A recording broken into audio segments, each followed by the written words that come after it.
co-hosted with my good friend from back home on Long Island, my good friend Reggie. You want to introduce Hello, yourself, Reggie? my name is Reggie. I'm here to talk about power. See, he's already ahead of the game. And I do want to address and apologize for the formatting of this podcast, being that Reggie is 200 and something odd miles down the state on Long Island, as opposed to where I'm still in the capital, in Albany. Um, Obviously, there are limitations to the way I can record this, so we're actually going to record this through a PlayStation Party Log, which is unique in my opinion, and I'm going to have to upload this to YouTube, and obviously I'm going to give you a link for that. But without further ado, I think there is a great conversation to be had here, and I would just love to dive right in. So Reggie, I guess where I want to start this conversation with you is on the basis of a what is question, and that is, what is power in your own definition of it? Me personally, I think power is what goes on in Albany and DC, honestly. Like Oh, in the capital of it all, like the heart. that is honestly, that's fascinating. You would say that because I literally wrote a paper where I pointed out the various methods of and the faces of power at work in the very institution that I work at, which is in obviously Albany. So that is a very interesting way to start this off. I guess if I'd have a follow up question to that and to guide where we're going to go with this. hmm Um, do you believe that it's a political elite that possesses all the power? If you believe that power is centralized in the capital in DC, or do you think that there is some that might apply to the constituencies, to the people? I genuinely think that the political elites always hold more power than anything. Like Huh. there's always an individual out there that holds more power. That is that is another fascinating take, because it kind of takes right off where we started with this course. Um, I'm not going to mention any of the authors' names and the political theorists' names that we've covered throughout the course. I think it might be appropriate to name them towards the end. But oh wow, we start off on a very different path than what I would have expected. So this is good. I guess if I had a follow up question to that follow up question, being that you're there's one individual that always holds more power in the other than the others. That was a direct quote you just said. Yeah, Do you believe in a sense of agency in power? Does someone have to hold power? Is it something that we have to hold? Is it something that we can hold? Is it something we don't hold at all? I'm curious to get your take on that. I definitely think that to quote you, power definitely has agency. Like, it's definitely Oh, being okay. able to be held. Okay. Using my own words against me here. That's another interesting take, because not a lot of folks would disagree with you on that, especially within our own class. I think it's only a select group of nutty people that would buy into such a ludicrous idea that power is not something that is derived from agency. And somebody would write a dissertation on that is, I guess, somewhat of an oddball. No offense, Kirk. What do But you mean by that? yeah, What would make that so odd? so that's exactly where we're going to go with this conversation. I think this is great. This is a great platform, because I want to spend a minute on this, or a minute or two on this.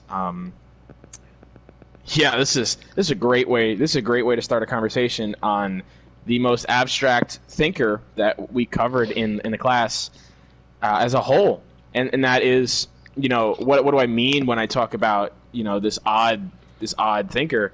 There was hmm actually a person that we covered in this course that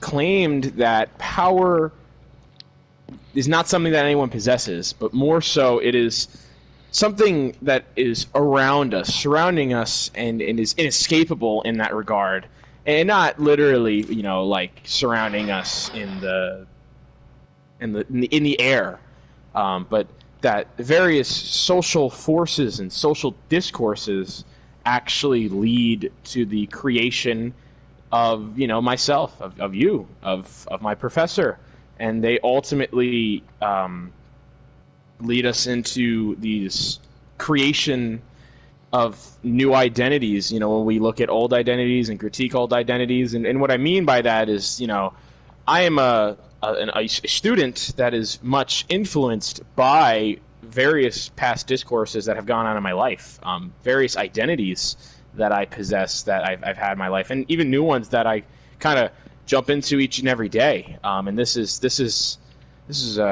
What an kind of abstract discourses thing. do you go through, though? Well, I mean, when you think about it, there are select. I mean, discourse. When we talk about discourse, we're talking about merely. Ooh, that was a little weird thing your mic is doing. What happened? Your mic's making a little bit of a weird noise. Oh, hold on. Better. Yeah, much better. But We what good? I mean when I say, yeah, of course, thank you. What I mean when I say this is, the idea of discourses playing a role in my life. I'm going to take a page out of my professor's book when he, first brought us into this class. But, various discourses who have informed, me to be as who I am. When I speak, sometimes I don't always speak through the lens of myself. Sometimes my words and my discourse is originated from my father, my mother, my friends, colleagues, sometimes professors. I think definitely there is an identity that has been established within Kirk's class that now I kind of speak in discourse through his own voice sometimes, and that's kind of what I'm getting at when I say that, with this lack of agency and power. I mean, it is a very abstract theory, but I'm curious to get your take on this. Do you buy in this? No? Can I kind of try and convince you on this? Honestly, yeah. Yeah, I'm all for this this conversation and this new way of thinking. That's, again, another great thing to hear, because most of my classmates, the second they heard this guy and these theories, just tuned it off. And matter of fact, I had studied this thinker previously in a class with this professor before, and then also with other professors. And even when I did it then, I was just shaking my head like, this is nonsense. I do not get it. But this year it finally clicked. So I'm glad to hear that you actually are taking an interest in this. But yeah, I mean, when you look at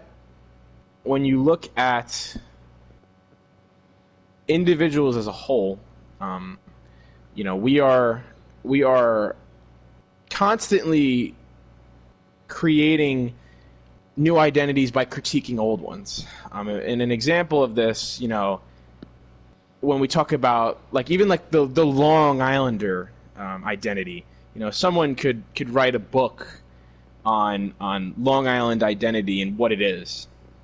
And that may not always apply to you or me, because we have identities within identities, and by critiquing the Long Island identity and addressing it, we could break it down, and we could go, well, there's the Long Island, there's Suffolk County identity, and there's Nassau County identity, and then there's even more sub identities within that. There is a town of Brookhaven identity. The people within our town act a very different way in Yeah, for juxtaposition sure. to the other towns. Yeah, exactly.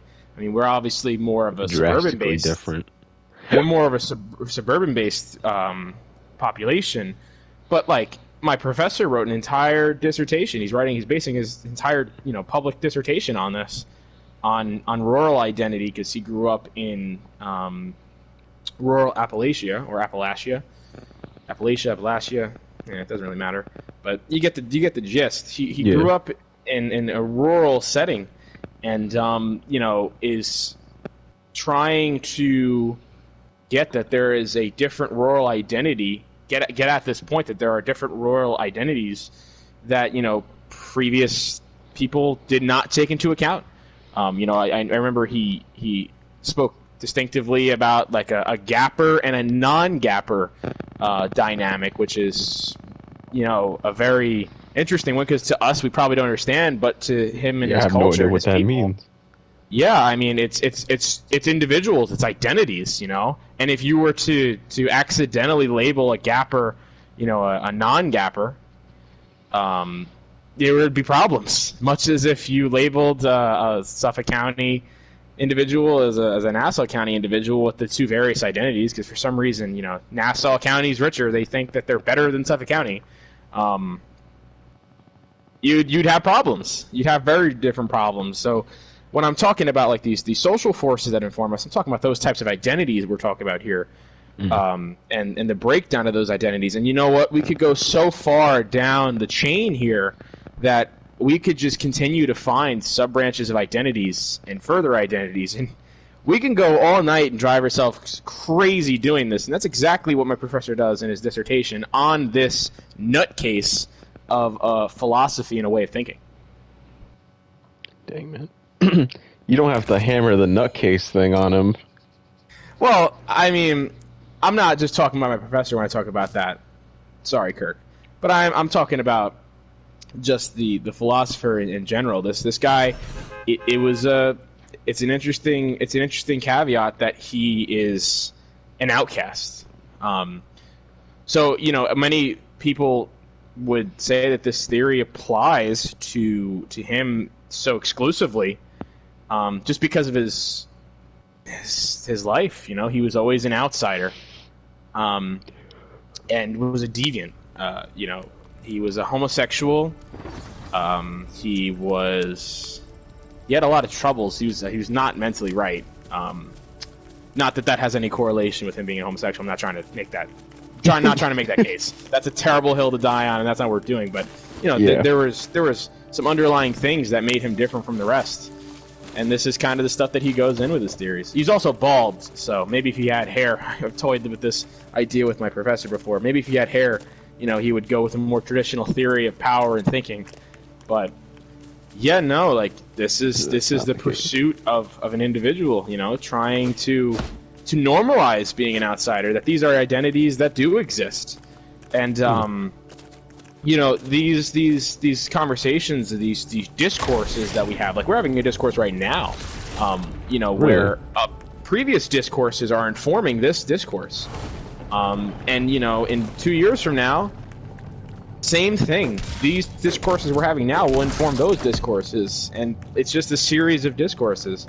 I mean, it is something that a lot of people cannot seem to grapple with because it's just not of interest to a lot of people.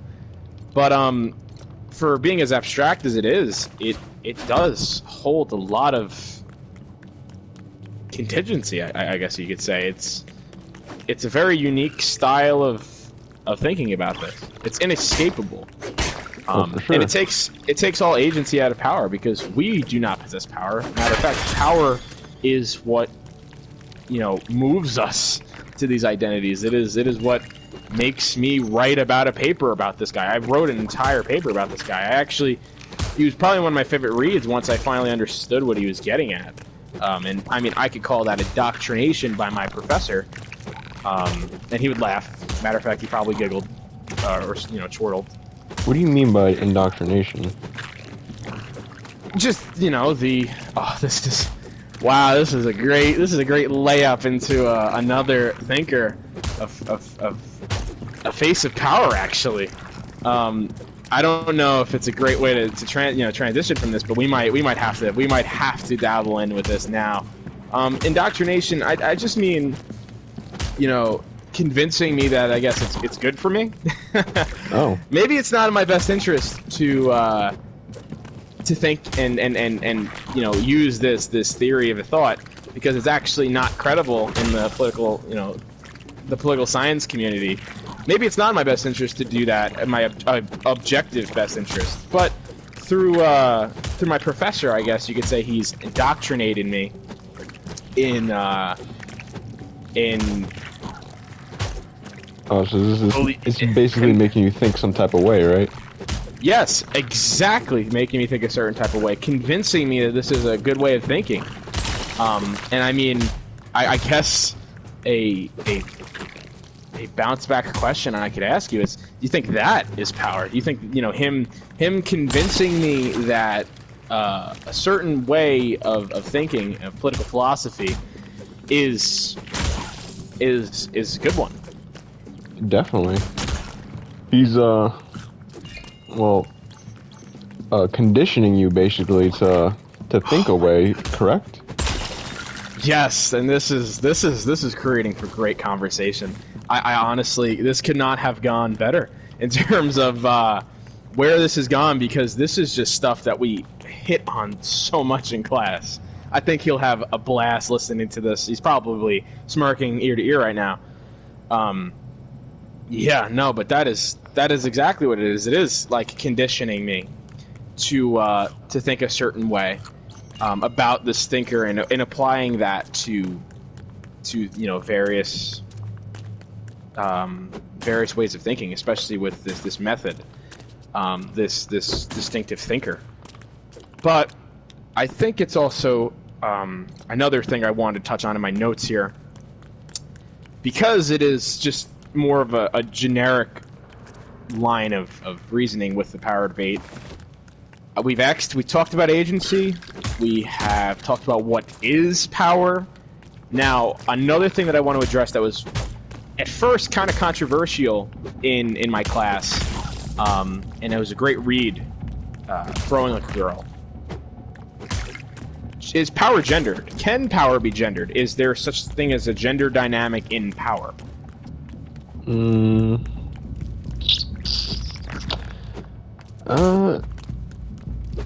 know what? I'm gonna say yes for this one. Yeah, I do think sometimes there is a bias in gender for power. Well, that would be, you're on the right side of thinking, in my opinion, because the way that I'm going to explain this to you, and the content that we covered within the class, and specifically within a reading, you know, Throwing Like a Girl, quote unquote, is going to be a lot of kind of just, I guess, building on the foundation of what we already know and what we're already kind of talking about here. So what if I told you in a hypothetical scenario, this was, believe it or not, a woman who wrote about this, which I think is fascinating. You're lying. I haven't even gotten to the abstract theory yet. Well, not abstract, but into the theory at large. So for this thinker, the conversation and the throwing like a girl. If you ever notice when a girl throws, let's say, a baseball, she throws it disconnected to the world. She throws it from the forearm out, but doesn't use the shoulder, doesn't step into the throw, just kind of and whiffs it. And in a result, it's not just a weak throw, but they're really not utilizing the full strength and power of their body, as opposed to, you know, if you look at how a boy would throw a ball. Yes. You step in stride, you take a big step into the world, you extend your arm, you extend your shoulder, you throw with every fiber of your body, and in result, it is a violent motion, and where, you know, the ball's thrown and it on an impact. I mean, my professor did this. It was probably one of the more entertaining classes of the semester. He actually did this exact demonstration in class with a tennis ball. And he actually almost hit himself in the face when it ricocheted. It was kind of funny. But you get the gist. It's the difference between throwing motions. But is there something to say about underlying power conditions with that there? And the thinker that we read in class would say yes. What's your take on this? I would like to get what you think about this before I, you know, go on and give you the more nuance of this. Well, I'm gonna still stay with my point that yes, in that dynamic of throwing like a girl, truth is, men are kind of like conditioned to throw correctly, like Oh, not to oh, say he's getting at it already. saying it as is the correct way of throwing, but like we kind of are trained by our fathers, and they were trained by their fathers, I hope, to throw correctly. This is good stuff, man. I do want to point out before I go where we're gonna go with this here. Your mic is cutting out a little bit. Oh snap! It sounds like it could be like a connection thing, but without further, I want to get into this. This is a lot to unpack, and I like where this has gone because you use the word conditioning again. Conditioned by our fathers. So this thinker, to further elaborate, actually goes on to say in the reading that we read is boys are taught to step into the world, to take advantage of the world and the fruits of the world, whereas girls aren't. Girls are supposed to be kind of stationary and observe, what's going on in the phenomenon, but they're not supposed to really engage with the world. And that's the deeper, metaphorical connotation with the throwing like a girl thing. Men are throwing with all of their force, and they're stepping into the world because the world is theirs to take. Whereas if you look at, a woman or a girl throwing, they're reserved. Yep. They are resemblance of the male gaze. They don't want to appear in a certain way because like they're under or... constant right. They're under constant surveillance, and this is exactly what this thinker is kind of hammering away. But they're under constant surveillance of the male gaze. This is also kind of playing into the idea of why women wear makeup and get their hair done and stylish to appease the male gaze. But I mean, there's certainly a lot to be said that the throwing motions of a girl can be brought back to these deep rooted things like what we're discussing here, and I think that's something that's food for thought. I think what's even further food for thought, another thing that kind of was generated out of this conversation, if you look at the gender dynamics just in politics, right? Mm-hmm. My boss, for example, I work, obviously, you obviously are aware, I work for a female senator. Yep. Very rarely does she come in with, a beautiful dress. And looking feminine. Right. Looking feminine. Bam. Right on the money.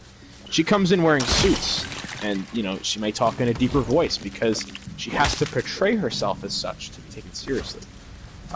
She kind of has to do the opposite. She has to throw the ball kind of more, like a boy in order to maintain this level. To maintain that little, that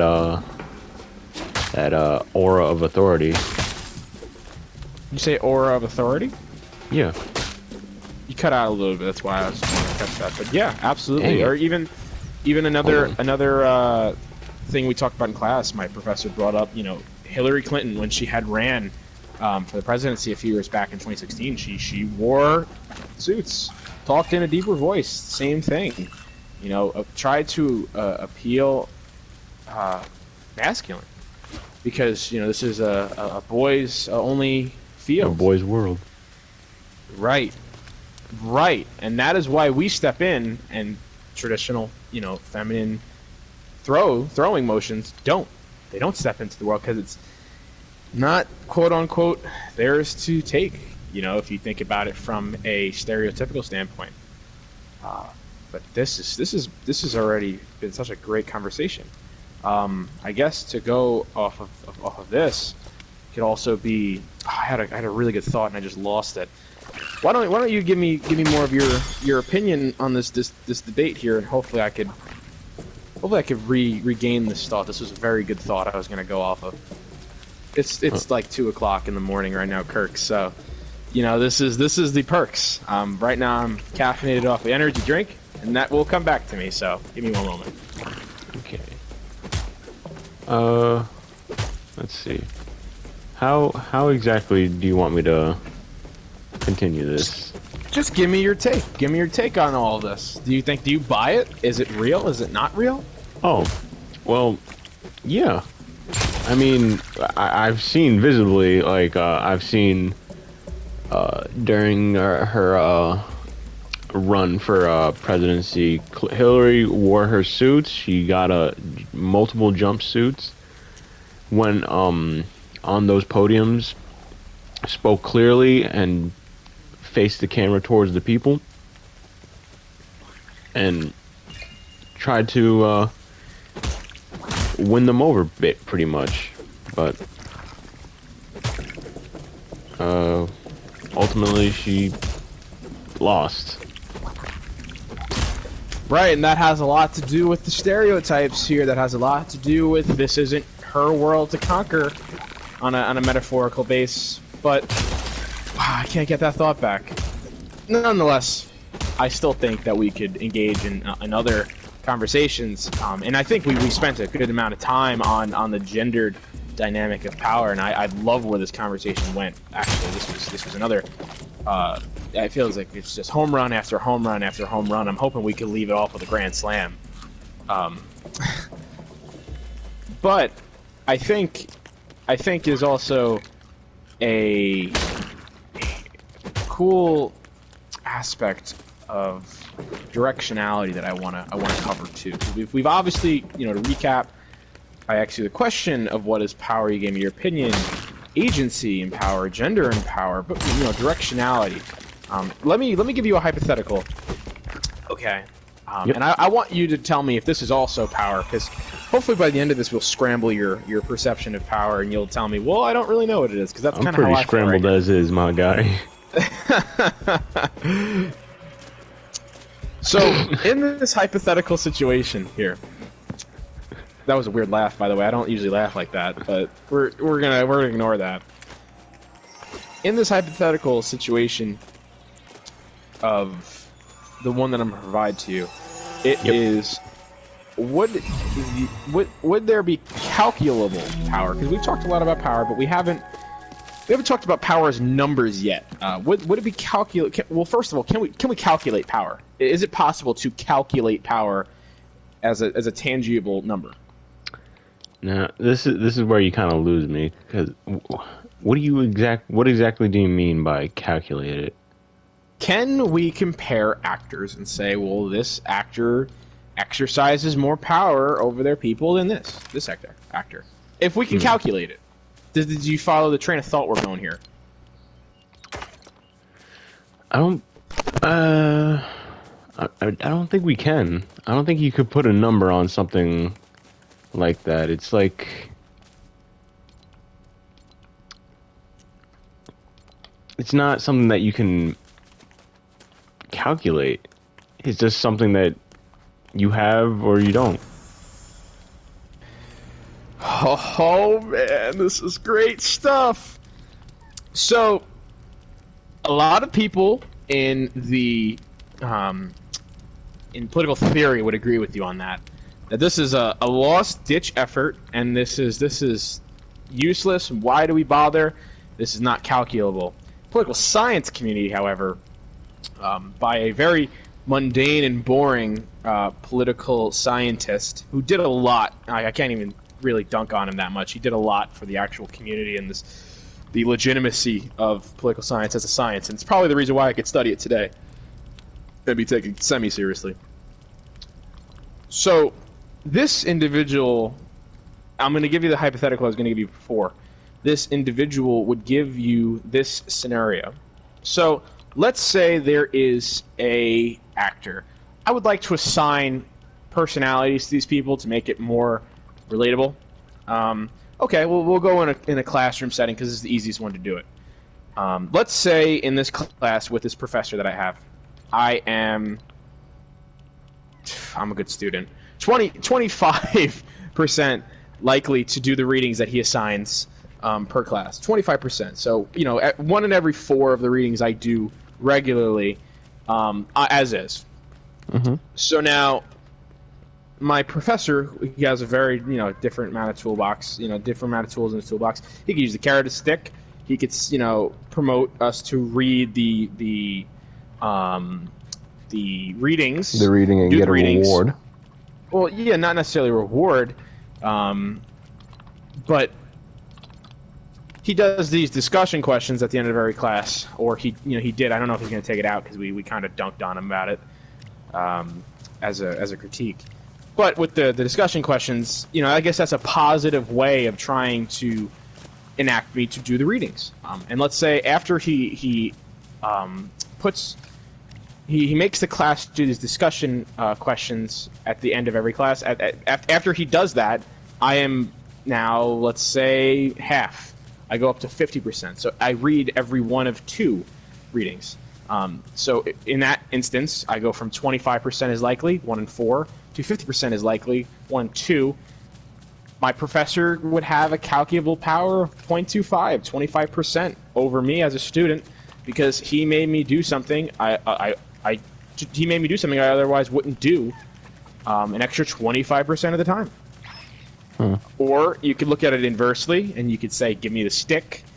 He threatens the opportunity of a pop quiz. And he's done that, and he's caught me a lot of times, and I shake my head, because it's always the one time I don't do the reading. I usually do the readings, but it's always the one time I don't do the reading. Bam, there it is, and I have to take a quiz and just suck it up. That's life. I love how I could get my jabs in right now. But nonetheless, he threatens the possibility of the quiz. Again, we'll go back to the example. I'm 25% likely to do it in the beginning. Now I am 80% likely to do the reading. Well, that would give my professor, in this instance, a power of 55%, or 0.55 power over students, because I went from 25% likely to 80% likely to do the reading. And, that could be calculable. So now we could also do more than just that. I could compare, in this thinker's line of thinking in his philosophy, you can't necessarily compare that with the power related of a drill sergeant to get his soldiers to do to drill, I guess, to stand in line and salute, because it's not really comparable. But one thing that can be comparable is maybe another professor. I've had other professors that I obviously had a lot in my college career, my academic interests, and they also assign readings, and maybe through their methods, they only have a 0.3 power over me. Maybe I only do the readings, an extra 30% of the time, 0.3, whereas with Kirk, at 0.55, 55%. You could say that my professor would have more power over his students, or more power in getting us to do the readings than one of his colleagues in the political science department. And we actually did that exercise in class, and we found out that of the 3, because we used 3, we used another professor who's kind of like on the same level as Kirk, and then we used one that was he teaches I think, what was it, contemporary international relations politics, and this professor Saul, he's been around for a while. I think he's actually one of the highest paid in the department, so I don't think it's really hard feelings that he would exercise greater sense of power. And plus, we also had to give Kirk a slice of humble pie. He did beat one of his colleagues. We did say that he, had a greater power over us in making us do the readings than one of his friends and one of his colleagues, Professor McKeever, another guy I also had. But yeah, those are comparable things. We can compare the 3 professors and notice that, the professor I'm with now has more power over his colleague, and his other colleague, he has more power over Kirk. And it's a comparable thing. But do you buy that argument at all? Do you think the calculation is accurate? No? Yes? I'm curious to see what you have to say. Yeah, when you put it like that, it makes more sense. It makes it more. It sticks, basically. It makes it stick to the to my brain. it's a little bit of a loose thing because obviously it's not perfect. You know, we can't calculate exact numbers, but in terms of reference, I think it works. It does its job. I am under the understanding that you really can't calculate power, but that is the best way to do it. I guess now to go on to that, because we just went and had a conversation surrounding what? What's up? I just got like a little symbol on my PlayStation. It just said that something my Wi-Fi is gonna be going out. Well, hopefully we got you as a co-host for a while. If not, I'm gonna have to ride solo. So, the next step in this this conversation I want to take, we obviously just discussed power as an action, making me do something through an action. Is there power to be said about inaction? And when I say inaction, again, I'm going to go back to the same example I used in the classroom setting. You know, let's say my professor establishes a culture in the classroom that if you were to speak out against the readings, like a student said, oh, you know, Kirk, these readings are too long. We don't really like doing them. You know, we don't want to do them. And he goes, okay, yeah, I'll make him shorter. Bam, gives us a quiz on the readings because he wants to prove a point. Slap the wrist with a ruler a little bit. Gotcha. Now there's going to be something to say that I'm frustrated and fed up with the readings, but I'm not going to speak on it. Now I'm actually going to shut my mouth, zip my lip, just do the readings. And now I'm no longer going to have any sort of action to bring up. Oh yeah, I agree with him. Because he has established this sort of power and authority that, yeah, don't do that, you're going to get whacked. Is that power? Is there power now in action? Is his power being portrayed over me when I don't act? Yeah, it kind of is. I mean, when you were gonna act, you would have gotten like a worse sentence, right? Like, I mean, worse. Yeah, it could also be the same. I don't like taking quizzes. I think I alluded to that before. I've always been not prepared. But yeah, I'm not gonna act. I mean, I don't think it doesn't necessarily matter if it's a worse punishment, but just the fact that there's now a culture of, yeah, we're going to give you a quiz. I'm going to give you a quiz if you complain, and, you know, I don't want to hear it. So that's kind of what I'm getting at here. You buy it? Yeah. It matches up. I'm surprised that you're agreeing with so much of this. I kind of want you to be like, absolutely not, you're full of crap. But I'm also not opposed to this because that means that there's no contention with this. So yeah, in action, there's power in inaction. He's still producing power over me. That's a great way to transition to the next thing. I mean, again, probably not going in the faces of power, down the faces of power like Kirk would probably want me to, but I did highlight another thing in my notes that I wanted to talk more on a general base because I feel like this one applies to a lot of people as well. It's not as abstract. Sure. I mean, we did talk about the third face of power, too, and we obviously talked about the fourth face of power because it's basically the other thing. So, yeah, we kind of did cover all four faces, maybe not in chronological order, but, yeah, I guess we did. Now, my next question for you is, I'm going to give you an option to choose. Power, and obviously this is going to, I think it might relate back to the question that you started with, saying that there's the political elites. Only the political elites possess the power, and, you know, it's not that, which is actually a more pessimistic, anti-democratic view, which I don't even blame you for having. Power in the hands of the many, or power in the hands of the few. Who ultimately possesses the power? Do you think if all, you know, like, do you think we have a mobilization type of power as people, as citizens in a democracy? Or do you think power is still in the hands of the few, like you kind of answered and got at before? I kind of hope you stay neutral here. I want to play devil's advocate. I want to say maybe power's in the hands of the many. Let me switch gears real quick. Oh, and the scrambling starts now. The brain has been scrambled. We are now not even... I have my timer at... We're 42 minutes, roughly, into this. And we're officially going back. Yeah, I mean, power in the many.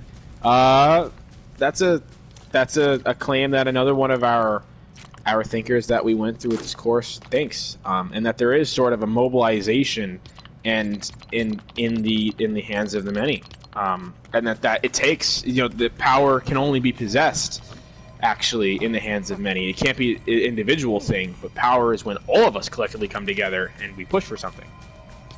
And I guess you could see that in like voting. I guess a good example of that would be when we vote. The majority doesn't always win, but 9 times out of 10 it does. Yeah. Unless you have some sort of, electoral college system that, is set up with some underlying corruptional themes, as many people would debate.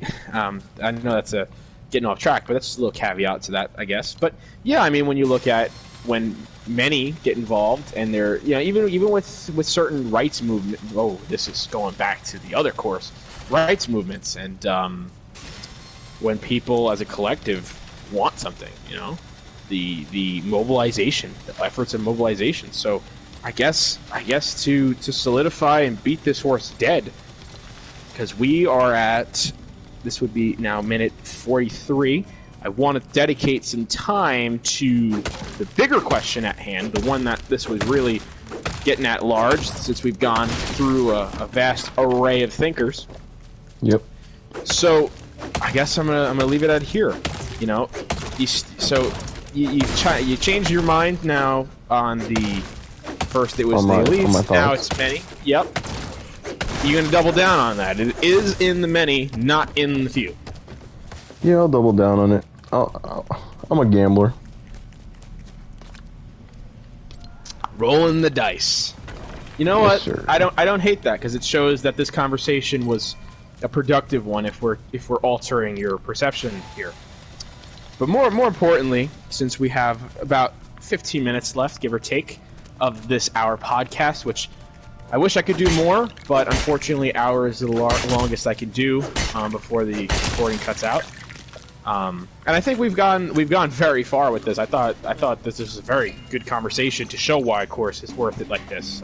But for the last, fourth of this segment of this podcast, I want to dedicate it to the big overarching question of, was this conversation? I guess we'll start it with, was this conversation between us worthwhile? I'm already kind of going to say yes because your opinion changed. But what do you think? Do you think this conversation was productive? Was it worthwhile for you? Yeah, it definitely opened my my thought process up to different avenues. It gave me a whole new perspective to look at. Like, I would have never questioned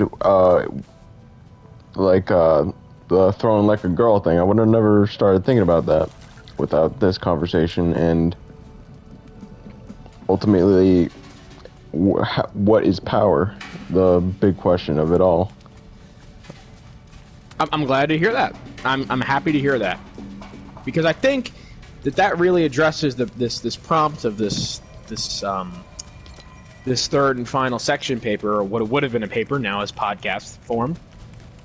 And it's kind of like, how can we look forward with this? The professor that I have here was actually criticized. One of his biggest criticisms from a fellow political theorist that I have a class with him, ironically. So I have a class with both of them. But his critique of my professor that I'm doing a podcast for, Professor Kirk, was that this is indulgent fatalism, and it does not. And by indulgent fatalism, meaning we're always looking back. We're looking at instances of power that have already happened, that have already shaped and took place. Not something that we can look forward to, and help contribute to the future. Something along those lines. We don't have an ability to look forward with this. And I think to get at and build off of what you're saying, I think that it is something we can look forward to, because you know what? Now you could apply this conversation we just had to your everyday life. Maybe the next time you do throw a baseball or a football or anything, you'll think about it and say, well, I'm throwing like a guy, or throwing like a boy or a man, because I'm engaging with the world and I'm throwing with every fiber of my body. Yeah. Or maybe the next time you see a girl throw, you're gonna go, yeah, that was that conversation we had. She's not stepping into the world. She's not using, you know, every fiber of her body. She's under the male gaze all the time.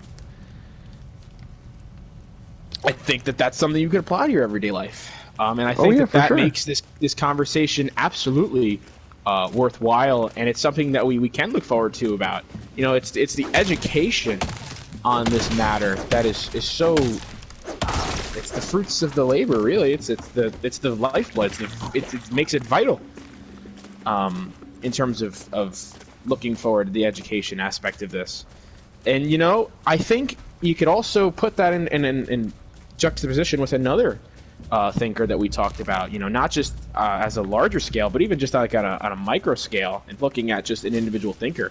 The one that had that weird abstract theory, going back to him, you know, one of his biggest, I guess, contributions I could point out is through the critiquing of old identities. So we'll apply that somewhat on a larger scale here, through the critiquing and looking back of old power dynamics. You know, we can effectively create new identities, create new knowledge, and lead to further discourse. Why is this important, though? Well, it can relate to a feeling of tolerance. In one of my papers I wrote about with that thinker again, his methods of thinking can actually promote tolerance, and you've seen that in the LGBTQ plus community. You know, whereas old identities within the 1970s, 1980s, 90s, now look at how it is in current standings. People, through discourses, power has shifted us through discourses, and the social forces have shifted us through these discourses to critique these old identities of knowledge and these old bodies of knowledge, and critiquing them, create new ones. And now there is a sense of tolerance. Now there is a certain sense of acceptance. It is a norm. We have taken away the stigma of this. And I think that makes this very valuable. I think that you know, just in the, I'm going to finally name drop it, in the Foucauldian sense of this class of theory, it's absolutely worthwhile. At least on the everyday life aspect. And maybe with a little bit of the political aspect. I would like to get into that as well. But yeah, I mean, what is your take on all that I just said? Do you buy that? No? You know, I'm curious to what you got to say. You kind of lost me. I lost you threw out a couple of names and kind of fizzled out there for a second. Well, the name isn't as important, and it's that thinker, because I said I would kind of address them at the end. That's a thinker in Foucault, and Foucault is he's a crazy theorist. He's a nut. Very, very impactful in his time. But I guess what I'm getting at here is just the idea that there's a sort of sense of tolerance that can be formulated when we go back and have these sorts of conversations and these discourses where we're critiquing old bodies of knowledge, and thus are kind of creating new ones. I mean, like I said, this discourse that we're having between us is going to affect, you know, your next discourse and, you know, your subsequent discourses that you're going to have in the future as a result of this very discourse. This might create new identities within you. I hope so. You buy it? I hope so. So yeah. He is buying it a little bit. I'm glad to hear that. I'm all in. Now, I'll take the entire stock. I'll take the entire stock. Well, now that we looked at it on the aspect that we could apply it to our everyday lives, Now, I kind of want to spend a couple minutes thinking about it on a political science standpoint. I don't know, man. I think we might be doomed as political scientists, because I think this has more value on everyday lives with the individual than it does in terms of, like, we can't craft policy on the power debate.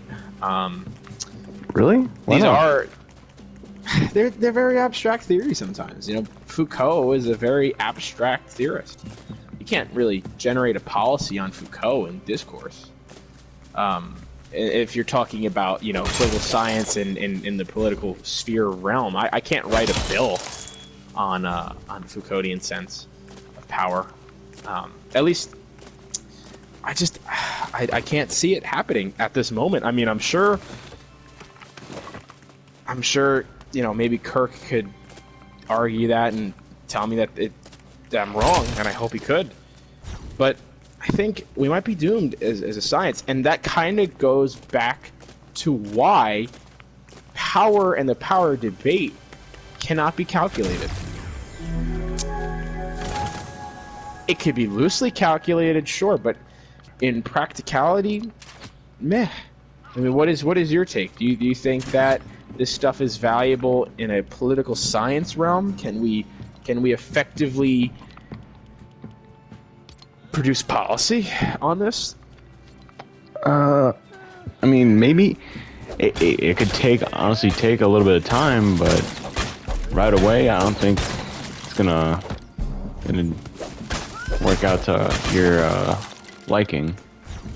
I mean, I think these conversations are valuable, even if we are looking backward, for some of the political science aspects of this prompt. I think it's still, you know, it's not valuable. I think it is. I think it is valuable to still be able to look back, because we are engaging in the Foucauldian theory of power. We are engaging in the various social discourses that create new identities and critique old ones. You know, I think that is something to be valued. And again, I will stand on the idea of the LGBTQ plus community. That is an imperative example. It's a great example of what these conversations can ultimately lead to. In the political vision, I guess, of power debate. But yeah. Do you have any final comments you wanna share of this before I go and rapid fire all of the thinkers that we covered in this hour-long podcast? Honestly, I'd like to thank you for having me here. It was honestly a great experience, you know. Really opened up my eyes to new paths, new ways of thinking, and I'd definitely do it again if I could. You know, it's never too late to enroll in UAlbany and take a Professor Kirk class. It's never too late. Yeah, I can hear the silence, like, no, I'm good, I'll pass. It's okay. If you want to subject yourself to torture, it's not everyone's cup of tea. But I'm glad that you were here. I'm happy to have had you. Thank you so much for helping me with this project. I'm glad that you didn't get disconnected midway through where I'd have to kind of do this as a solo host. It's good. And yeah, thank you for allowing me to do this with you.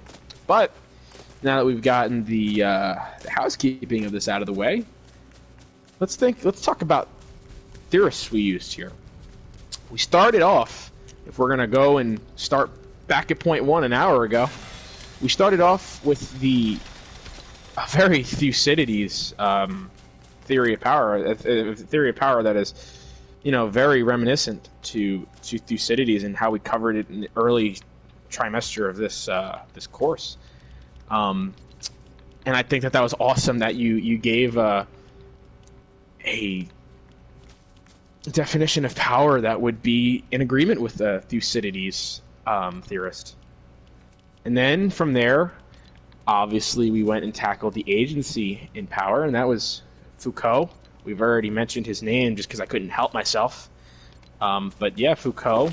There's two already, and we went over probably like a dozen in class. I wish I could spend and dedicate the time for each individual, because some of them are very, very interesting. But I did want to go more on a general basis so that this can still be applied.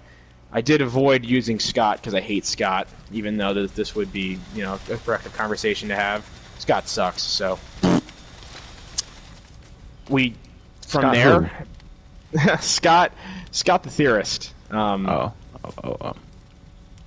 He sucked in this class. I despise him. Anyways, back more to the name dropping of the theorists we used. From the agency and power question, we tackled gender and power. Iris Marion Young. Great conversation there. Another, not necessarily one of my not my favorite theorist, but definitely up there, definitely top 5. Great contributions to this power debate. From there, Robert Dahl. We tackled Robert Dahl, this idea of A to B, getting you to do what you otherwise wouldn't do. He's a boring guy, he's a boring writer, but damn it, did he contribute a lot to the political science community. You gotta give him his respect. Glad that we talked about him. That gives our counter. We are now up to 1, 2, 3, 4. And from there, we went and had the conversation of inaction and power with inaction. Bachrach and Baratz definitely contributed to the Faces of Power. Check it, number 5. Oh, and you know what? Now that I think about it, because I remember this is right about where I talked about the Faces of Power too. Number 6, we did briefly talk about Stephen Luke's indoctrination. Probably not more than a minute spent on it, but again, I can say we name drop Luke's. And then finally, to bring the conversation to a full circle, I asked the power in the many versus the power in the few question. Obviously, Thucydides was already tackled. Bam, there's Hannah Arendt. Another one, probably not one of my favorites, not one of my least favorites. I'm kind of indifferent to Arendt. She was alright. That would get our counter. We have Arendt, Bachrach and Baratz, Luke's, Dahl, Iris Marion Young, Foucault, Thucydides. 1, 2, 3, 4, 5, 6, 7. And we could have done so many more. But we don't have the time that I'd like to dedicate. But with my last minute or so of this podcast, I do want to thank you, Professor Kirk, for an amazing semester. Probably one of my favorite classes I've taken throughout my entire academic career. I do hope you enjoyed this podcast. Once again, thank you to my co-host, Reggie. And thank you for having me. I really hope you enjoy this podcast. It was a blast making it. Peace out, Kirk.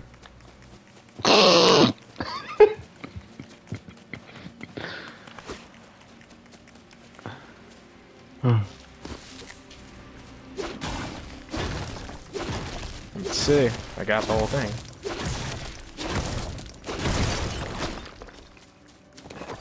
Wait, what the hell? Was I not recording? No. Yeah, Noah's right.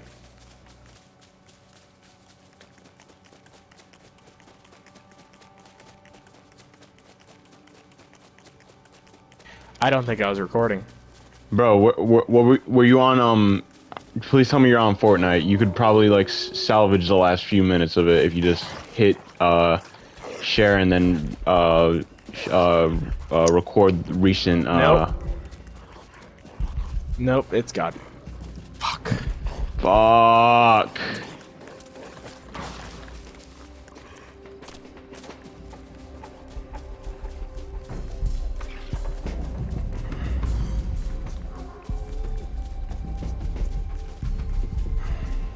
Alright, let's take it from the top.